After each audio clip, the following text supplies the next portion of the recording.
fucking recording or what? There we go. Oh, what's up, YouTube? So, since I am now, like, trying to do a gaming channel and so forth or whatever, I figured I'd talk about one of the products I like. Now, before we get into that, I have to make a disclaimer here. I don't make any kind of money doing this. If you buy the brand, cool, good for you. I don't make money if you buy the brand. I don't make money if you don't buy the brand. I don't lose anything. I don't gain anything. Alright?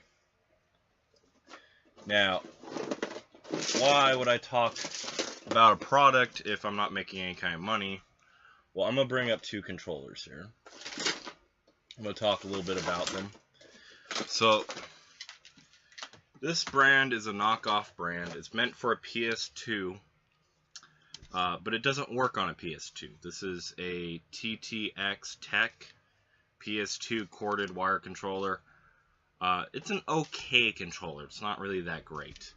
It's meant for a PS2. It hooks up to your PS2, but then when you power it on, it doesn't actually work for a PS2. But then when you put it for a USB adapter, so you can use it for a PS3. Oddly, it works for a PS3. I don't know why that is, but it's kind of annoying. This controller's a little uncomfortable, to say the least. Not really a fan of it. Kind of similar to the PS3 controller, not quite. And my problem with the PS3 controllers is, well, quite simply, they break very easily. So now I'm going to show you a controller. This is after I've already broken it. And I'm going to talk about what I don't like about it. So you can see, I even put it up duct tape. I can actually use this controller if I had to, but it's not that great when it's broken anyways. But this was a Power A controller. Worked really well.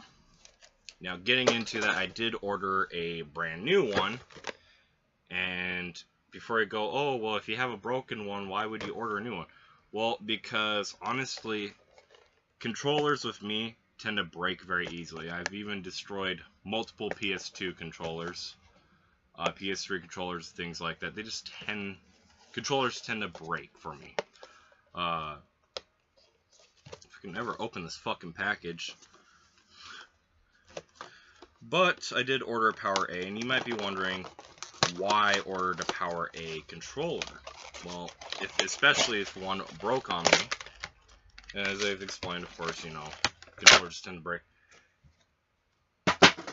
Typical controller breaks after about 3 weeks with me. This controller lasted almost a whole entire year. Now, if a PS2 controller breaks within 3 weeks for me, and this controller lasts almost a whole entire year, that kind of says a lot. But, it looks nice. It feels nice in the hand. And now, my hand's a little bit bigger than most people's hands. To put this in perspective, the length of my phone is about 7 inches, right? As you can see, my hand is about 8 inches. Now, so PS3 controllers are kind of comfortable. Xbox controllers are kind of comfortable, but not really. These controllers are actually rather comfortable.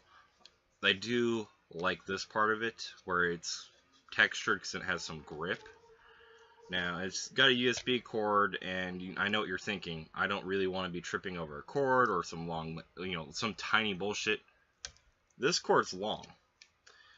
The length about this cord is about 8 feet. So 8 feet of cord is actually kind of a lot. And it's enough so that I can reach, my PS3 that's like 6 feet away. Which I really do like the fact that this is a long-ass cord. Now, I like it has a textured grip. I like how the buttons feel. Now, most controllers, when you press down a button, it's comes down kind of loose. It's wonky. It's easy to press. These have a little bit of a firmness to them. Okay, and I like that because I find that typically lasts longer. Like the R2s, the R2 and the L2, they spring. You can probably hear me click them right now. You know, I can do this without breaking it. I can't do that on a PS3. These are, you know, and I've seen what they look like on the inside. They're pretty beefy springs for a controller. R1 L1 is about average, and there's never really been a problem. D-pad is firm, just like the buttons, which is another thing I like. So is the select and the start button. Now, what I don't like... Now, I don't mind Xbox layout. That's perfectly fine. It actually makes it easier for me to swap between a PS3 and an Xbox console. Or, well, a Sony console and Xbox console. Because I'm just used to playing with, you know, either way. Plus, here's the thing. Even though this is meant for the PS3, I can actually use this on a 360, an Xbox One, or a PS4, or a laptop. Simply because it's USB. Now, what I don't like, however, is this button. This is typically the PS button or whatever. One of the things is you have to double tap it. Instead of holding it down, you have to double tap it and then hold it on the second press to pull up the PS button, PS menu. Well, that's one of the things I don't like. The other thing I don't like is this button doesn't really stick out. So you kind of have to like reach in and press it. That's kind of a small ergonomic complaint. I don't like how loose this is. It feels a little bit loose. These buttons feel nice and firm. Okay, so does the D-pad, the select button, the start button. Okay, R2 and L2 feels firm. R1, L1 are average, and then this button is like the weakest link. Alright, now I'm sure you saw that I had a button on my controller,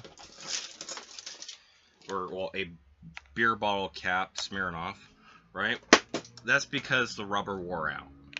And I didn't like that because when you press forward on this, because when you're playing Call of Duty, you have to run with this button. You have to press it down, and so, you know, forward, or if you want to dash to the side or something. The rubber around the analog stick tends to break, wear down, and just become like non-existent, which is really annoying. However, I did notice, it seems like that this does not have a rubber thing at all. Huh.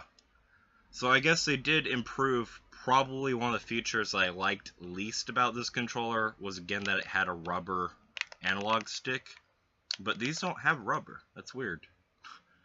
I just ordered this off of eBay. Maybe it's like a newer model. But the older ones have a rubber analog stick. And that's not so much a problem for this guy right here. But when you're playing Call of Duty and you're running with the left analog stick, that's a big problem. Because then the rubber like wears down, it tears up, and it becomes this flimsy, like fucking broken off piece of bullshit. But these are solid. So, now I will say one of the things about solid analog sticks, I don't mind them. But some people don't like them because when they do press on it, it does dig more into the finger. And some people just don't find that comfortable. Me personally, I don't care because, you know, rubber analog sticks honestly bother me more because they break. And the other thing is, you know, I still own a Nintendo 64, and I play on a Nintendo 64 once in a while. So having solid plastic, hard plastic analog sticks don't bug me at all. But that might bug somebody else. Now, one of the other things that I actually do like about the cord is on some wired controllers, this part would be rather flimsy and it bends and breaks real easily. This, not so much. It seems solid. I mean, there is a little bit of wiggle room here. That's going to be typical for any wired controller. But the main part I'm talking about is where the thick plastic of the cord itself is. I've seen that break and like tear and rip and things. I've seen controllers that don't even have it, and they're just like, you know, broken after like a week or so. You know, like a Nintendo 64 controller. You can't see my face, but I'm eyeballing my broken N64 controller. It's in the corner right now with angry intent. But pretty solid cord. I probably shouldn't be doing this, but I mean, it stacks up. USB is typical USB. Nothing special about it. Nothing particularly cheap. Nothing particularly high quality. Just average USB. If I had to give this controller a rating, keep in mind this is probably one of the most favorite controllers I've used, as a consumer thus far. I would give it like a solid 8 out of 10. Very good controller. Now, keep in mind, just to put it in perspective, a PS2 controller, which people glorify and think is like the greatest controller ever, a PS2 controller comes in at a 4. I would easily say this is 2 times better than a PS2 controller. And that's just my personal opinion. I wanted to do a video with this controller for a while, but I've had the broken one or whatever, so I couldn't just do it with a broken one. I did show the broken one on camera, of course. I mean, you've seen it twice. I do like this controller a lot, though. I would love to do a wealthy affiliate and then turn around and do a website selling these controllers. And I even contacted PowerA, and you can see, I don't know if you can see it right here, but it's PowerA, and the first A is like a weird little symbol. But I contacted them, and they don't have anything for wealthy affiliate, so I hit them up on Twitter. I haven't gotten any responses back, but I really do like these controllers. I'd love to do some kind of marketing thing and actually sell these controllers, but they haven't contacted me. I don't know what they're doing. And it's such a weird thing, because then it's like wealthy affiliate. Wealthy affiliate does business with everybody. Like, even Amazon uses wealthy affiliate. eBay uses wealthy affiliate. There's just all these different companies that do wealthy affiliate related things. Walmart, Target, big brands, small brands. Sony, Panasonic, all these like companies and everything do things with wealthy affiliate. I just don't understand why PowerA doesn't do anything with wealthy affiliate. But I wanted to make this video because I just want to display a really good controller that I personally like. Maybe you guys like it too. Maybe you guys won't like it as much as I do. If you want to know where I got this controller, I'm not going to send you some bullshit bogus link. Just go to eBay, put in a PowerA controller. Put it, it should pull it right up. These controllers typically cost anywhere from $5 to $20, which, considering PS3 controllers are like still $40, and these are so much better than a PS3 controller, that kind of speaks for itself. One of the other controllers I did also like that you can find at Target was a Logitech controller. Now, if you are familiar with the brand Logitech, you know that they did from 1990s into around 2008. They used to do like kids computer stuff and kids like learning programs and stuff for schools. Well, I guess apparently they also do controllers now, and the controllers do work for PS3s or laptops or such.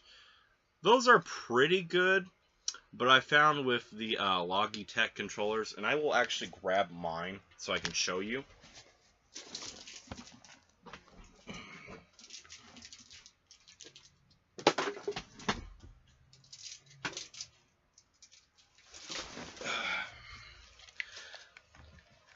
So showing you the Logitech controller, because I'm just going to show it real quick.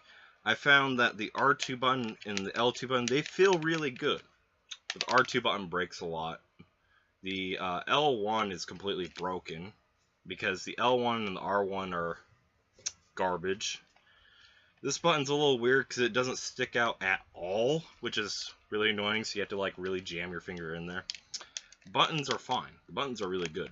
In fact, the buttons would be really good for a platformer. The other problem I have is you can hear this one has a solid click to it. That's because this one still works. But this one, you hear that? That's because the spring inside the controller broke, and so now this sucker does not work. The analog sticks are just awful. The D-pad is really good in my opinion. But these were also $20. Okay, so these were $20, same price as this guy. And you can also just kind of look and see, too, you know, a side-by-side comparison, which one looks more appealing. But if you can't, for some reason, find these, I would give these probably like a 5 out of 10. That's just my personal opinion. They're not bad for 20 bucks, but they're not really great. I would say they're above average. Especially coming in at a lower price point, but that's about it. USB is also nothing special. And then one of the other controllers I showed you and I mentioned earlier is a TR whatever, and I would say it's just R2s and L2s are really nice, L1s, R1s really nice. Buttons are good, D-pad is a little wonky, to say the least. The fact that it's meant for a PS2 and it doesn't work for a PS2 but it will work on a PS3 is a little weird, which is probably one of my biggest complaints. This feels flimsy, even though it's like thick and whatever, and you know, it doesn't just wiggle a little bit, it wiggles a lot, and it has a lot of slack to it. The start and the select button are fine. This actually feels solid, but then here's the other problem. I'll pull it off so I can show you. These right here, the little rubbers on the analog sticks, break very easily. Now if you look right here, this is supposed to be one solid circle, not a half crescent. But the plastic has broken off on the inside of the rubber. The only redeeming feature about these controllers, you know, considering some of its really big problems, is they do work for a short period of time. I mean, they work for, this controller will probably last you like 3 months, maybe. Assuming you're as destructive as I am with controllers, because I just kind of am. Assuming you're as destructive as I am with controllers, these will last you about 3 months, but they come in at a pretty low price of around $11. Sometimes you can even find them for cheaper, like $2.99 if they're used and outside of their packaging. This is a controller that I would only recommend getting if you're an adult and you don't have children playing on console, because kids will destroy this in a fucking day. Like, this will just be non-existent. This will be gone. Alright? And I know that's not really a fair thing to say about controllers, considering kids will break basically anything, but considering, you know, from a gaming standpoint, most of the people that are going to be playing video games are going to be younger than 13. It would stand to reason that you would make a controller that could stand up to the abuse of a child. I have no faith that they could stand up to the abuse of a child. The Logitechs, you know, were designed with more of a child in mind. They do have their problems. They do break. Like I explained, you know, the R2, the L2, and all that were a problem. This controller, before it broke, I actually lended it to one of my cousins, and he's only like 6. He's good with electronics, but kids will be kids. And it had no problems. It survived the abuse and whatever. And like I said, it lasted almost a whole year before I had to get a replacement. So I mean, these will survive. They are durable and whatnot. And that's my main focus for controller is I want a controller that basically lasts a while. Not only does it last a while, but then it still works after a while. That's my main thing.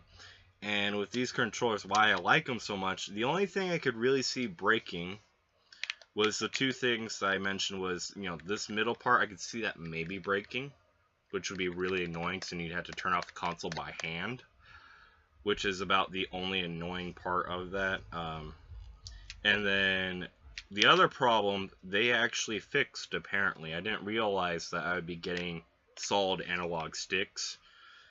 But yeah, I got solid analog sticks, so there's no complaints with that there. On the older models, they have rubber analog sticks, I guess. And so the rubber analog sticks will break, of course. Now, I will note, this plastic seems like, when you feel the plastic, it feels like it would actually be really brittle. But in the reality, plastic's actually really hard and surprisingly thick. So these things actually do take a lot of abuse. Most of the controllers break because, from being dropped, stepped on, or even thrown. I'll admit, I'm not the greatest gamer. I do have a bad game every once in a while. I just go, bam! Right? Most controllers can't take that. I've noticed with these that they take quite a bit of that type of abuse before they eventually break. And with that in mind, the other thing also is I'm like 250 something pounds. I'm around 6'3", so I'm a big ass dude. And I don't look super muscular, but I am rather strong. So the fact that they can take me full force in a pissed off mode, slamming shit straight to, the ground is actually pretty impressive. They do make a wireless version of this, but I don't know if I would buy a wireless version just because I don't, when it comes to third party, the best third party controllers are usually wired. I've had issues with wireless third party controllers in the past, and they don't stack up to legitimate controllers. But I can't vouch for it, but I can't vouch against it because I haven't tried their wired controllers. But I just wanted to share with you guys this product that I personally enjoyed. If you want to see more of my content, of course, like, comment, subscribe.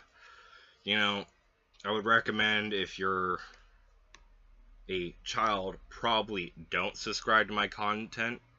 Mainly because, well, I fucking swear, if this video doesn't already make it obvious. And of course, your parents might frown upon my fucking language.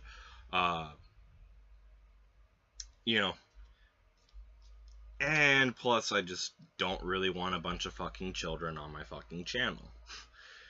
Mainly because kids are annoying on YouTube channels, especially in the comment section. And they also don't understand the concept of animals feel fear and pain, so they always walk by and try to poke my dog through the fence with a stick, which is like really fucking annoying, because why in the hell would you poke a 200-pound mastiff that could actually really maul you if it really wanted to? And two, it's also annoying because then I have to come out there and tell them to quit poking my fence. Regardless, if you're an adult, you want some honest fucking content, I'm not going to be one of those assholes that sits there and, says they win every match of Call of Duty. I'm not going to sit there and recommend a product that I don't actually believe in. And I'm not going to sit there and be one of those big bitches that pretends to be good, but then sits there and uses the most overpowered gun in the video game and hides in the corner like a bitch the entire fucking match. And I'm not going to sit there and praise a game when it's absolutely fucking garbage. I don't care that there are people making thousands of dollars, praising Call of Duty Black Ops 4. It's fucking garbage. I'm not gonna buy it. I'm not gonna play it. I'm not gonna tolerate it. And I'm not gonna put up with that shit from fucking Activision or EA or fucking anyone. They can't buy me. And, you know, I'm only going to basically approve products I like and things like that. Maybe from the standpoint of, I may be a fucking asshole, but I want an honest fucking asshole channel. Not some fucking dishonest fucking cowardice bullshit. So if you are into that, do like, comment, or subscribe. If you want to see more. If you don't want to see more, then don't subscribe. If you don't want to, you know, see more, don't comment. And if you don't like this video, then don't like the video. My channel is still growing. I have only a laptop camera and a fucking phone camera to work with. So the cameras are, I don't know if you can see it, but you know, the computer screen is lagging from fast movement, and that's what it is. It is what it is. I probably will get a better camera in the future, but for now I'm just recording off of this. I'm recording off of what I have, basically, which I don't have a lot. But regardless, you know, you get the point. Let's see.